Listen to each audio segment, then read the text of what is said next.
Soft Hindutva और hard Hindutva का क्या असर रहेगा? साहब, ये सवाल मैं बार बार बोलता हूँ। ये सॉफ्ट और हार्ड माने पैर में लगाने का अलग क्रीम और गाल में लगाने का अलग क्रीम, ऐसा कुछ नहीं होता है। हिंदुत्व हिंदुत्व होता है, लोग इस बात को पता नहीं।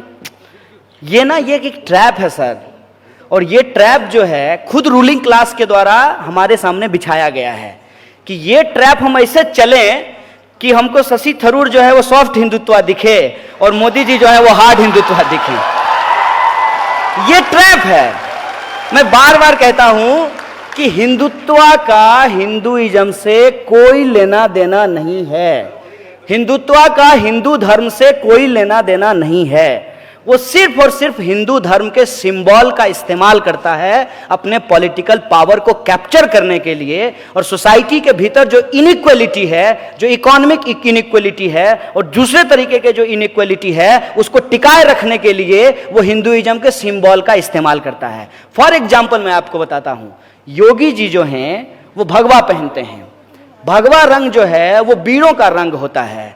10 आदमी मिल करके गाय के नाम पे किसी के इंसान को पकड़ करके रात के अंधेरे में मार दे, ये बीड़ का नहीं, ये कायर का काम है। ये बात हमको समझना चाहिए। इस देश में भगवा रंग जो है वो महात्मा बुद्ध के छीवड़ का रंग रहा है, और महात्मा बुद्ध जो है वो सत्य और अहिंसा की बात करते थे गांधी से भी पहले।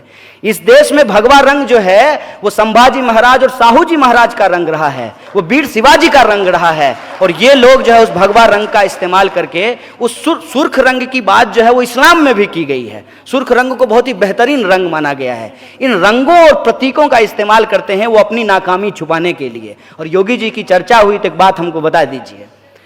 ये कहते हैं कि हम राम भक्त हैं। इनकी सच्चाई मैं आपको बताता हूं। ये जिस मठ के महंत हैं उस मठ को नाथ संप्रदाय का मठ कहा जाता है। नाथ संप्रदाय का मठ इस देश का एक ऐसा मठ है जहां नॉन ब्राह्मण महंत होते थे, और उसमें जितने भी नॉन अपर कास्ट लोग हैं वो उसके फॉलोवर होते थे। और नाथ संप्रदाय को निर्गुण संप्रदाय कहा जाता है। निर्गुण संप्रदाय मतलब जहां भगवान का कोई रंग रूप नहीं होता है, निराकार ब्रह्म होता है, साकार ब्रह्म नहीं होता है। जैसे इस्लाम के अंदर भी निराकार ब्रह्म की बात की गई है कि अल्लाह ने हमको बनाया है तो हम अल्लाह को कैसे बना सकते हैं, उनका नाक मुंह कैसे तैयार कर सकते हैं। यह निराकार ब्रह्म का लॉजिक है, और यह जो निराकार ब्रह्म का लॉजिक है, इसी लॉजिक से नाथ संप्रदाय वो चलता है। वो नाथ संप्रदाय के महंत हैं और राम जी का मंदिर बनाने की बात कर रहे हैं। ये कितना रेडिकुलस है, इस बात को आप खुद ही समझ लीजिए। और राम जी को जब ये बात कर रहे हैं तो राम के संबंध में भी एक इंटरेस्टिंग बात बताऊं। राम जी अपनी सौतेली माता के लिए, अपने सौतेले भाई के लिए राजपाट छोड़ करके अयोध्या से जंगल चले गए, और योगी जी जंगल से, उत्तराखंड से लखनऊ आ गए मुख्यमंत्री बनने के लिए। ये लॉजिक आपको समझना पड़ेगा कि ये सिंबल का इस्तेमाल सिर्फ और सिर्फ जो है लोगों को मारने के लिए, नफरत की खेती करने के लिए, हिंसा फैलाने के लिए करते हैं। गाय के नाम पे जो है ये लोगों को मारते हैं। गाय तो सबके लिए माता है ना, जो भी उसका दूध पी रहा है सबके लिए वो माता है। तो एक बात मुझे बताइए कि आपको माता जी ने टेंडर दिया कि अरे बच्चा हमारी रक्षा करना? टेंडर तो आपको नहीं दिए। क्या भगवान के यहां से आपको एसएमएस आया था कि हिंदू धर्म खतरे में है, हमको बचा लेना? एक बात हमको बताइए कि भगवान हमारी रक्षा करेंगे ना अगर हम भगवान को मानते हैं तो। हिंदू धर्म में अगर हमको भरोसा है तो हमको बताइए, हमारे सारे देवी देवता के हाथ में हथियार है, सबके हाथ में हथियार है, तो रक्षा स्वयं कर लेंगे। किसी के हाथ में गदा है, किसी के हाथ में त्रिशूल है, किसी के हाथ में फरसा है, अपनी रक्षा वो स्वयं कर लेंगे। आपको उसकी रक्षा क्यों करना है? क्योंकि राम के नाम पे चंदा लेकर के 1100 करोड़ का हमको दिल्ली में ऑफिस बनाना है, इसीलिए हम राम का नाम लेते हैं। राम का नाम लेकर के हमको नाथुराम का मंदिर बनाना है, इसलिए हम राम का नाम लेते हैं।